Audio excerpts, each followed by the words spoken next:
Okay, what I'm going to do today is to check the glow plugs, if they're okay or not, because sometimes you can checking them on the bench. You can find out if they're good or bad, but the easiest way without the tools, it will be this way. I just try to show it quickly, so if you don't have any idea how to do it, just don't do it, because you can cause the fire maybe, or even make it worse than it is now. So just disconnect this piece of pipe that comes from the turbo and the filters. It's easy, clamps only here, here and here. You can leave it like that. Here there's the first, second and third.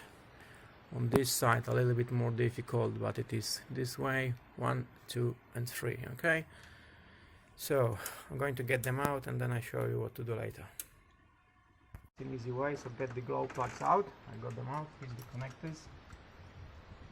Just connect them here, here and here. I have a piece of metal to make connection to the ground.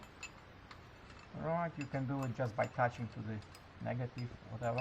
I just do this way. Alright, so secure, that's the positive, is not touching the negative. Alright, and here we go. Turn the key to the second position.